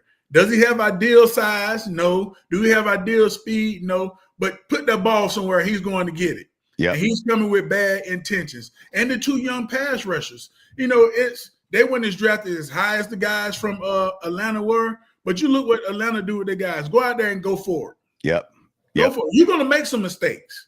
That's to be expected because you don't know what you don't know when you're a rookie. But go for it and play with that energy, and that's what the defense needs. I think Derrick Brown, that was his best game so far in this young year. He played hard. You can see why he's a special football player, but Brown has been a disappointment. Yep. And maybe it's the pressure because with the Rams, he didn't have to be the guy. Mm-hmm. They drafted the two young guys from Florida State last year. They got Kobe Turner out there. So it could be a schematic type thing, but he has to play big. That's why you are here. Carolina was looking for big body guys that can play, but just do what you do. What happens a lot with players in free agency, they get paid for doing a specialty, but then they feel the pressure of, I got to become something else. I got to get sacks. I got to be this. No, do what you was paid to do. Anything you give me after that is extra, is bonus. Yep. Come in there and say, I'm going to be the best run stopper in the world. When I got paid here in Carolina, my second time when I got here, I was paid because I could think. I could line up everybody. I could play the game forward. So Pelt, Jinx, and Ruck didn't have to do all the thinking. That was Buck job. Yeah. Now, I'm going to do my job, be in my gap, make some plays when it's come. But my job was to make sure, hey, I watch this on film. Ball going right. Yep. And that's what I embrace. So embrace who you are. Every snap you're on the field, the most important job for you is your job. Yep. Bobby Brown, if you're going to be a run stopper, you should say, I'm going to be the best damn run stopper they've ever seen. Yep. And, Buck, you brought up those young defensive guys for the Falcons, and one of them, Jalen Walker, is a guy that I thought the Panthers were going to take. I think he thought they were going to take him. And I just remember watching him on draft night when the Panthers went with T-Mac instead of him. He had that look like, I'm circling that game. And when he got drafted by the Falcons, I'm like, that's a game, he's got circled twice on that schedule. So he's coming in here this weekend with bad intentions, I'm afraid, on Sunday. Oh, without a doubt. I'm cordial friends with his uncle, and that was his dream team. Yep. To come play in Carolina. He's from this area. He wanted to get back and play, and that was the best scenario that in his mind would be the best scenario. And when it didn't happen, but you also look at Pierce. Pierce went to high school, 4 miles from you think he's not jumping at the and play at home, but that's what it is. Now, it's nothing against T-Mac. I think T-Mac is developing faster than I thought he would. I think agree. Receiver is one of the hardest jobs to play because you got to get used to bigger cornerbacks running the different coverages, but he's a mismatch. He's a big body guy that can run. Yeah. But those guys on defense from Atlanta, they're a hunting. They want to hunt. I say put your guys out there and let them hunt. I know as a defensive guy, you want to be schematic. You want to be able to do this because I fell a victim to that. No, I need this veteran guy because he knows what we're going to do. No. At the end of the day, I got young blood that's going to inject energy. Put them out there and let them go. Yeah, couldn't agree with you more. And the loss of Turk Wharton, who had a good game in Jacksonville before he got hurt, that definitely hurt too, and he'll be out for a few more weeks. Back on the defense, I said this earlier in the show, and I'd love to hear your thoughts on it. Our linebacking play is horrible. Trevin Wallace, 3rd-round pick last year, flashed a little bit in his first season. He looks lost and he can't cover anybody. Roseboom, same thing. We knew that was going to be an issue going into the season. Losing Jewell didn't help, but it wasn't like he was a game changer at linebacker. I still don't understand why we didn't address that position more, whether it be in the draft or through free agency. I'll be shocked if they don't address it, whether it's today with bringing in some guys. But I think it's by far the worst linebacking play in the NFL. Maybe the worst I've seen. It seems whenever you see Wallace, it seems like he's chasing somebody instead of making a play up at the line of scrimmage. Roseboom, does seem to get side to side all right, but neither one of them can cover anybody. What are your thoughts with that? And because they don't have depth at that position, what do they do? Well, I think you can only play with what you got. Maybe you simplify it. If there are people running past their face, you got to stay out of man. If you're playing a lot of man, a lot of times you just got to go, hey, we're going to go basic high school, cover 2, cover 3. Everybody get to their zone, make your tackles. Mm-hmm. You got to break it down because you got to build confidence. You got to build confidence and find out what those guys can do. Let them make some plays, get their confidence, then start to add little ingredients in there. Then when they start struggling again, cut it back. Now, a lot of defensive coordinators, a lot of coaches don't like to do that because they feel handcuffed. Dick LeBeau used to tell us all the time in Pittsburgh, it's not what I know, it's what y'all can do. Mm-hmm. You know what I mean? That's it's what true. y'all can do. If we can only do this and we can do it good and everybody can do it, hey, we're gonna do it. We'll know where they're gonna attack us at. We'll know and we'll adjust that way. But it might be about simplified, but I'm always a believer. I'm a defensive line coach. My job as a defensive lineman is to make everybody's job behind me better. Mm-hmm. Make it better. When Dan Morgan got hurt and we had to put Will Witherspoon, a 215-pound linebacker, in that middle linebacker, guess what we said up front? Let's make his job easier. Yeah. You know what I mean? When Mark Fields got sick and Greg Favors had to come in and start, guess what we said? We can make his job better. Mm-hmm. And that's what they got. And that's the pride up front. That's what Derek Brown got to get his guys and say, hey, we're the most veteran group on this team. We're probably the highest paid position all together on this team. Let's make their job better. Mm-hmm. Let's not depend on them to make the tackles. We can make them at the line of scrimmage. If they do got the tackle, it's going to be one-on-one because we took up the blocks. Or are they struggling in pass a pro? Let's get our hands up and tip some of these balls. Let's make this quarterback have to pump it. Affect the game. We're the closest guys to the ball. I used to tell my D linemen all the time, the first time you look back at a linebacker or a defensive back for giving up a catch, I'm bringing you out the game. Why? You're closer to the ball than they are when it's snapped. Yeah. Make that quarterback do something with it. Make him get off the spot. Make him have to pump. Make him have to put air up under it to help those guys. And that's the mindset you got to carry into the game. Where the pressure? Pressure is a privilege to me. You know what I mean? It's a guy's game. A lot of guys don't want the pressure. They just want to do their job. No, wearing pressure is a privilege. You should wear it like a crown on your head, like a badge of honor. This team is not good if we're not great. Mm-hmm. You know what I mean? We don't stand a chance to win if we're not great. So that it makes you elevate your game. What do you think? Mark and I were talking about this earlier as well about how the Panthers, if we're taking some positives out of the game yesterday, their run defense did seem to show some improvements. Yes. Now, if the other side of that would be, we were down 20 points. Arizona didn't have to throw the ball as much. They were trying to run the ball more. So we had a good idea what they were doing.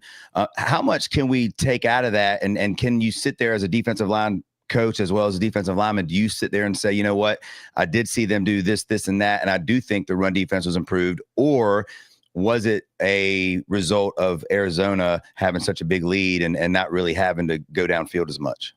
Well, for the run game, you can take a lot of pride in that because when a team go about 20, you're gonna get every run they can. They don't want to throw the ball. They don't want to put the quarterback in harm's way. So for Carolina to go up against that on the road and pretty much shut down, I think James Conner is one of the top 10 running backs in the league. No doubt. I had the privilege of coaching Arizona out there. He runs hard. His offensive line believes in him. He gives them the chance. And you got a running quarterback. And you figure, I think they gave him, 82 yards rushing yesterday, if I'm not mistaken? Not 100, yeah. Kyler Murray got 30 of that on a scramble. Yeah, he got loose at one time. He got loose.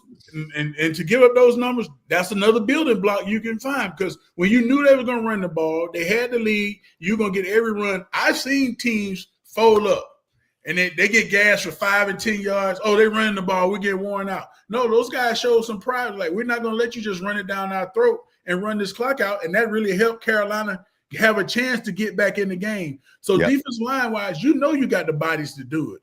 You just prove you can do it on the road after giving up a big lead where they're going to run the ball and you're able to shut it down. Like I said, you take Kyler Murray's scramble away, they've got, 50-some yards rushing? Mm-hmm. So that's something you can build on up front because right now you got to find something to prop yourself up on, and that's a good building block. Yep.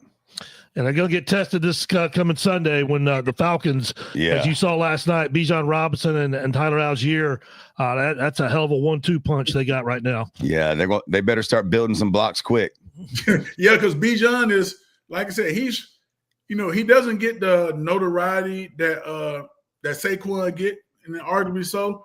But Bijan Robinson is one of the most skilled running backs to come through the NFL probably in the last 10 years. Watched him in high school too, because him and the safety for Carolina played on the same high school team. Oh, really? Yeah. Yeah, they the one from Ohio State. Ransom. They was on the same high school team out of Tucson, Arizona. And I actually watched them in the state semifinals versus my son now. And, he's been that guy with the ball in his hand. But it's another challenge. Now, you did it against Arizona, who has a good running back, good running game. Now let's step it up now. Now, this is a challenge. Like I said, this game is important because you get this win. You play good defensively. Offense, you score one more point than them. Now you can build, because Atlanta is a most improved team. And what Atlanta does well, Carolina has struggled with up until yesterday in the run game. So it can be a building block for you. If you start 0-3 and you start 0-1 in the division, I don't know if this team, Buck, is capable of coming back from something like that. Yeah, you start 0-1 because BA used to say all the time, losing the division game is like losing 2, really. Mm-hmm. You start that's a deep hole, because not only do you have to work out the physical mindset, then mentally you start, here we go again. Mm-hmm. You know what I mean? And that's a true concept in the NFL. Guys start to question everything they do. They start to question, have I trained enough? Are we calling the right plays? Are we in the right situations? And you get that poison to leak in your locker room, it's hard to overcome. This early in the season is really hard to overcome, because now you start schedule watching. Well, who can we beat? Are we going to struggle against it? How many times we going to be on the road? And you can't have that leak in. So you got to find a way to win this game. Like I said, it could be 3-2. Yeah, just win. Just win. Throw everything up against the wall and just go. But 0-3 is a hard hole to step out of when you're not. Let's say you're not a veteran-laden team. There's not a lot of future Hall of Famers on this team right now. Yeah. You know what I mean? So you got to go out there and put your hand in the dirt and come out with a victory by any means necessary. Yeah, and if you do beat the Falcons, you're 1-2 going to New England. New England had a great game yesterday. They're improved, but at least that's a game that you think you've got a shot to pull off. And it puts a whole new perspective on things. No doubt. A win would be exactly what the doctor ordered. All right, last question. You put your coaching hat on for a minute. Looking at this Falcon game, and we're going to break this down a lot on Friday, but looking at this game coming up with what you've already seen with the Panthers, with what you saw with Atlanta last night when they looked great. As a coach, what are you telling your defense in particular, and offense too? What do you see as a coach that they've got to do in this game to have a shot to win? I think you got to make them one-dimensional. The quarterback, Penix, is a good quarterback. Really, his passing, him and the wide receivers are not really on the same page like you would think right now. Atlanta's strength is running the ball. I'm not going to let your strength beat me. If I got to put 8 people in the box, I'm going to say, hey, Penix, you're going to have the game of your day, because you're going to throw an errant pass, and I'm going to tell my DBs, when we get a chance to get our hand on it, we get our hand on making pay. But we're not going to let you grind this clock out, because Atlanta last year we came to Carolina. It was close. We turned around and handed the ball off, 11 straight times? Yeah. Something crazy like that. We ran it down their throat. No, I'm not going to let you do it. And that's the challenge I'm telling them up front. DBs, it's on y'all. We're going to put this extra safety in the box. He's going to see a lot of 8-man boxes, and we're not going to let them run the ball. That's one thing we're not going to do. We might give up 500 yards passing and he beat us, but he's going to have to become Tom Brady on Sunday. And offensively, I'm saying they like to get after the pass rush. We're going to pound them. Yeah, they're smallish up front. We're going to pound them. We're not going to let them do what they want to do and turn the edge and run their exotic blitzes and come after us. We're going to go. I think Atlanta probably going to be down a cornerback or 2. And I'm going to tell the wide receiver, when we take a shot, it's either incompletion, a pass interference, or a touchdown. Because you're bigger than them, and you go make a play. Yeah, A.J. Terrell is going to be out of the game for sure. I think I saw this morning with a hamstring. So you're right. They are going to be banged up at the DB position. So if we can run the ball successfully and get out to a good start, then you would think there would be some opportunities for Bryce to throw it downfield, which honestly, after the first 2 games, we really haven't taken that many shots downfield. A lot of Bryce's stuff has been the intermediate or whatever. So you would think that if they're going to go downfield, this would be the game to try to do that. But thanks for joining us, man. You're always great. Love your insight. You made some great points, especially with Leggett and Bryce Young as a leader or somebody on that team stepping up and getting up his butt a little bit and seeing if they can wake him up and get him hungry. And you know, everyone does say he's a great kid, works hard, but right now it's just not showing on the field. So hopefully he can turn that corner. But I think something has to happen to at least, you know, wake him up, whether that's not start him, don't dress him, whatever it is. And I don't think that's going to be the case, but some great points on that. So thanks for joining us, Buck. Hopefully your Tigers get back on track. I think you play what? Syracuse? Who's your Syracuse next? Syracuse. I know. You lose that game, Buck, and we got problems. Didn't they beat you last year? The year before? I know they had an upset against you not too long ago. Yes, I'm taking double whammies. I'm getting hit on Saturday, and then Sunday I'm getting hit again. Man, I don't know how many licks this body can take. But Buck, I tell you what, I've been so good the last probably 10 years about not letting my teams dictate how I'm going to behave the rest of the day. And I'm a Notre Dame fan. We're 0-2, lost 2 games in the last, minute of the game. Then I'm a Giants fan. We get whooped by the Redskins. And then yesterday, Russell Wilson looks like he was 24 years old. Yeah. And then our defense, couldn't hold up. And their field goal kicker, if I'm Dallas, I'd get the ball to the 50 and just down it. He's at field goal range. The dude doesn't miss. He doesn't miss. So I'm 0 for the season in college and NFL right now. So last night I think I probably had to jump in that bottle of bourbon a little harder than I wanted to try to ease my mind. Cause man, I'm 0 for the season. Oh man, Clemson hurt me. Then Pittsburgh really hurt me. Like it felt like Pittsburgh just tied me up against the fence and kicked me square between my legs. And then away for Carolina, and I'm away for Carolina, looking at Carolina. I was like, oh my God, we got a chance. And then that happened to me. It's been a bad couple of weeks, but I'm calling it this week. We're gonna get off the snide. Everything's gonna happen right. We're gonna have a good weekend this weekend. I hope you're right, man. And that Caleb Johnson kickoff against Seattle for the Steelers yesterday was something. Like, I know he's a rookie, but you got to think that the special teams coach has told those guys a million times that this isn't college football and you got to get on the ball. And when he just let the ball roll by, I'm thinking he better hope it goes out of bounds. and the thing was so funny. Harry Foster did that his rookie year too. Oh, really? The kickoff team, the ball hit. He ran off the field. Everybody on the sideline screaming, "Get the ball! It's not college. It's not college." I feel bad for the kid because up in Pittsburgh, he's arch enemy number 1. Oh yeah. Fans are not talking to him. Mailman not putting his mail in the mailbox. Him and that defense, Buck. That defense through 2 weeks, boy. I mean, Aaron saved them last week, but man, that's a point of concern already. They got ran and one thing Pittsburgh already known for a run defense. Yeah. And they're getting ran through like an old folks home with prune juice. It's going through. It's bad. So I leave out with one thing. John Fox used to always say, "You're not as good as you think you are, and you're not as bad as they say you are." Yeah. So take that mindset and just go back to work. Just get that victory, man. Build. I'm with you. How's your son, before we leave, how's your son's games going so far? Well, that's the only saving grace we had this weekend. They was 0-2. They played Saturday on his birthday in Nevada. They end up winning 13-12. Okay. He had a pretty decent game. He had 7 tackles, 2 tackles for a loss and a sack. There you go. Nice. And it was his birthday, so it felt good. So that's the one thing I was able to celebrate this whole weekend. Man, at least you had that going for. I'm going to have to put him on my my scoreboard alert, so maybe I'll get a win this week, and maybe we'll get multiple. Notre Dame better beat Purdue, and you make me feel better about the Panther shots this weekend. So, Buck, thanks again, man. We'll get you on here the next couple weeks. Thanks, Buck. All right, appreciate it. Y'all be good. All right, Buck. See ya.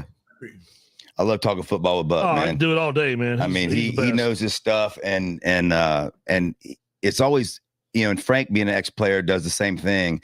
But it's always great when you hear ex-players' perspectives on certain situations. Yeah. And then when Buck starts quoting Dick LeBeau and John Fox and some of these coaches who have had a lot of success in the NFL, I feel a little bit better right now than I did before the show as far as what to expect from the Panthers this week. Because, if you look at page like 18 of my notes in here, I think one of my things that I wrote down was that Panthers lose by at least 20. And so after talking to Buck, I feel a little bit better. Look, when the schedule came out, you looked at these first 4 games, and I said, if you are going to have a decent season, I feel like you got to win 2 of these 4.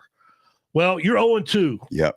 You got a home games here Sunday against the Falcons. And yeah, the Falcons defense looked pretty good last night. We know they can run the ball, but you got to find, like Buck said, it doesn't matter how you find a way to win Sunday. You got to win. Just win the game. 0-3, you're staring 0-4 right in the face. Yeah. And let's face it, DJ, with the schedule that's still to come, there's brutal. no coming back from 0-4. Yeah, it gets brutal. Yeah. Want to finish the show because when we brought Buck in, we were finishing a few things on Slow My Roll with college football in particular, and I kind of breezed through the fact that Charlotte gets a win over Monmouth this week. I never knew where Monmouth even was, and we beat them in the last second, on a touchdown. So congratulations to Charlotte for getting their first win with Coach Alvin. I think he's going to do a really good job at some point if he can get enough players. That's always going to be a challenge there. But I tell you what, I looked at their schedule and I really don't see another win on there. It's tough when you're a team like Charlotte where you're having to rebuild. You have so many new players, and Rice comes to town this week, and Rice is a 3.5-point favorite. But then it's South Florida. Scott Abel, former Davidson coach, is their coach. That's right. He's coming back home. Exactly. So literally South Florida, Army, North Texas, East Carolina, UTSA, Georgia, Tulane. I mean, I really don't see another win on there. So hopefully he can surprise us, and getting one against Rice this week would be great. I will say this, and I watched a good bit of the Carolina game against Charlotte last week. Yep. I know they lost that game. I know they lost to App State, and like you said, they won here Saturday. And it got me thinking. Biff coached Michigan Saturday. He's going to coach them again this coming week. Sharon Moore is continuing the suspension, but it just, when you watch Charlotte so far, they, at least to me, they look like a football team. Yeah, I agree. They're not good. They got a long way to go. But at least they look. They look more organized. Yeah, it looks like, okay, there's a plan. There's something there. Yeah, and I think Tim Alvin is going to get the job done. Yeah, it's going to take a little while to build this thing, but I you can already tell there's a difference there. Yeah, I agree. And Michigan's got a big game at Nebraska this week, 2.5-point favorites. Yep. And Nebraska's playing pretty well. Matt Rule's got those boys playing, and Matt Rule wasn't much as an NFL coach, we'll all agree, but he seems to have it figured out in college, and he's got Nebraska playing well. Carolina Tar Heels, beat Richmond, so they've righted the ship after losing to getting their butts whooped to TCU. Now, granted, they did it against Charlotte and Richmond, so let's not start the parade yet. But the one thing that I'll say about Carolina is I have thought that they've gotten better each week. I think defensively for sure.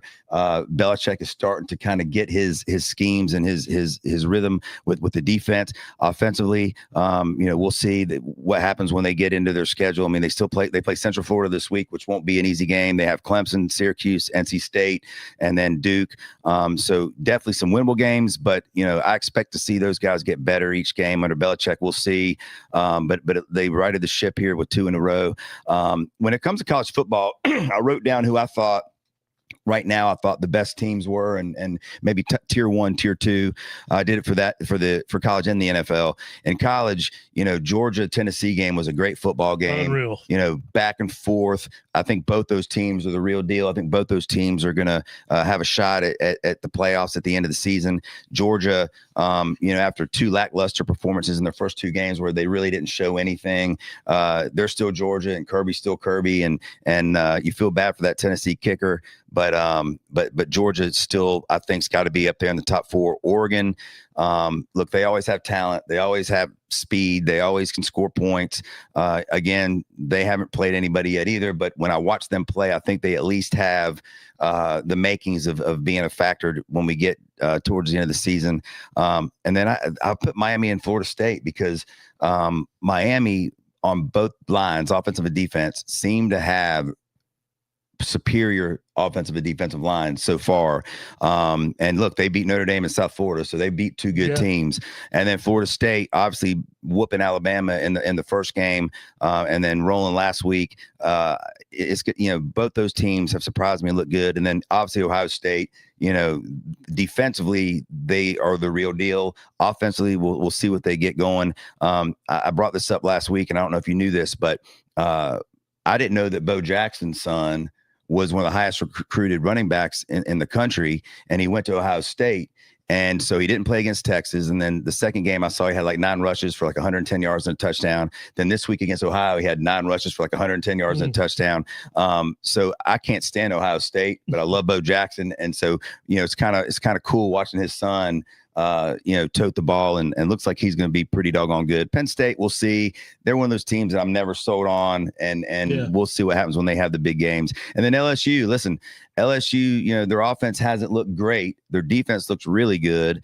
And again, they beat Clemson and Florida. Florida played well that game. The Lagway pick six killed them. But Florida, I didn't expect them to even fight as hard as they did. I think that coach is a dead man walking. Yeah. And for them to fight that hard, they play Miami this week. So, we'll see if they can play hard back-to-back weeks, because Miami's going to go in there and bring it. Carson Beck looks like he's found whatever it was he had once there at Georgia. Looks like it's back. And then in the NFL, Green Bay looks to be the real deal. That defense. Whew. The defense with Parsons. I mean, people forget all about Gary, who's as good as they come at defensive end. And then offensively, people always question Green Bay's receivers. And I know Jordan Reed went down early in the game against the Redskins, or the Commanders, whatever you want to call them. But Green Bay, to me, if I'm ranking NFL teams right now, I still put Philly 1, because they're the defending champs. They beat Dallas. They just went on the road and beat Kansas City in a must-win game for Kansas City, pretty much. I mean, not a must-win, but you would think coming home at an 0-1 start. The Bills look to be on, hitting on all cylinders right now. And again, I know they play the Jets, but the Jets fought hard the first week against Pittsburgh. But man, Bills looked great yesterday. And then the Ravens. I mean, the Ravens are always there at the end, and the Browns are fighting hard. Flacco, it trips me out.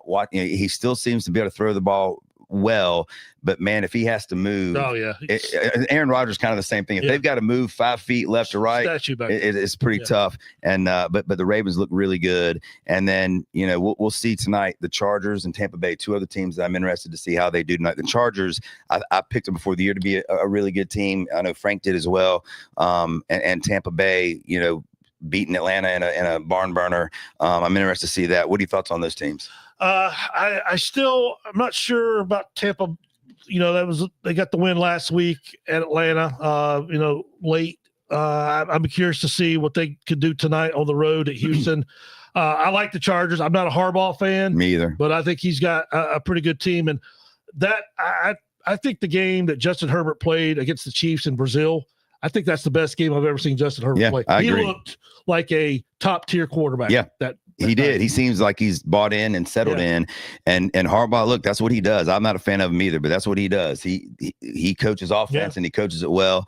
They run the ball, and if Herbert's going to throw the ball like that, they're going to be a tough out. So yeah, I'm excited to see that game. And they're playing at the Raiders tonight. Him and Pete Carroll. There's no love lost there back in their days when Carroll was with Seattle and Harbaugh was with the 49ers. So no love lost there. And the Raiders got off to a good start with an impressive win in New England. So 2 Monday night football games tonight. I'm not sure why they did 2 games tonight. I'm not a fan of the 2 Monday night games, but I'll watch them. Yeah, I mean, I like it just because I'm not going to boycott them. Hopefully one of the games will be good, if not both. But yeah, you got 2 Monday night football games tonight.